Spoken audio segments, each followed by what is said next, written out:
I'm so sorry. I'm so incredibly sorry that you know me. So, 2 Saturdays ago, my 92-year-old grandmother calls me on her cell phone, which is in of itself a bit of a miracle.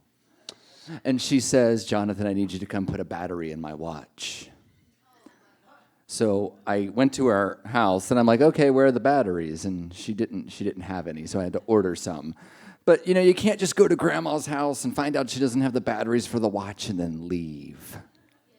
You have to talk to her. And so we go into my grandmother's living room, and she has the news on. Now, mind you, she's 92 years old. And, well, you've all been paying attention to what's been going on. And she looks at me and she goes, "I don't know why they still have the Statue of Liberty up. It doesn't mean anything anymore." And I don't know why they have the Statue of Liberty up. It doesn't mean anything anymore. And, so my 92-year-old grandmother's kind of a badass, and she's like, "I don't understand why people aren't doing anything. Back in the 50s and the 60s, we had people like the Freedom Riders and stuff." And I'm like, "Keep going, Grandma, keep going. Tell your friends at the senior center about this.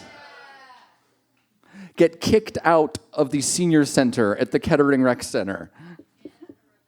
No, she shouldn't do that. She needs to hang out with people her own age. And so with... I love hanging out with my grandmother. Not unfortunately, I'm not 92, because if I was the same age as my grandmother, that would be weird. But my grandmother's comment about the Statue of Liberty reminded me that I have a poem about the Statue of Liberty. And I decided that I should read it. It's called The New Colossus of Rhodes. Give me your tired Jaipur, your huddled masses yearning to breathe free. The wretched refuse of your teeming shore, send these, the homeless, tempest-tossed, to me. I lift my lamp beside the golden door. And so rose the great statue, with a crown of 7 points, one for each sea and continent.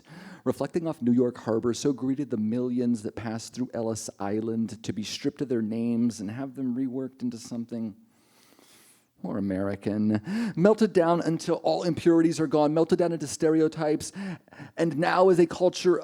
And now as the death march of extremism threatens lives, we say no. We turn them away. We cower in fear as they die. We cower when we watch Monday Night Football. We cower on couches. We cower in bars. We cower at poetry slams. We cower while we Netflix and chill, if anyone still actually does that.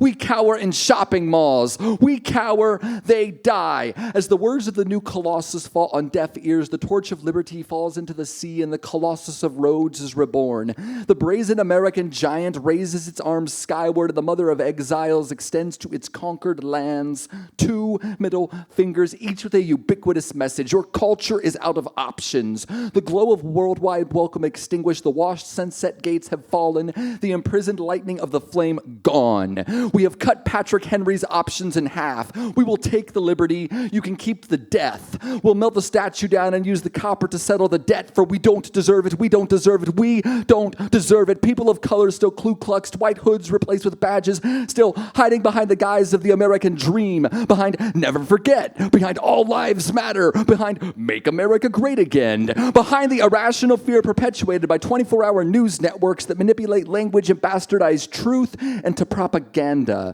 until every person from the Middle East is a terrorist, until every African American is a criminal. You chose liberty, but we left you too tired, hungry, and poor to act on it. So we gave you death, spiritual death, cultural death, anthropological death, literal death. We brought you in, melted you down, reshaped you in our image, and if you dare to break the mold of liberty that we have cast for you, then the only option left is death.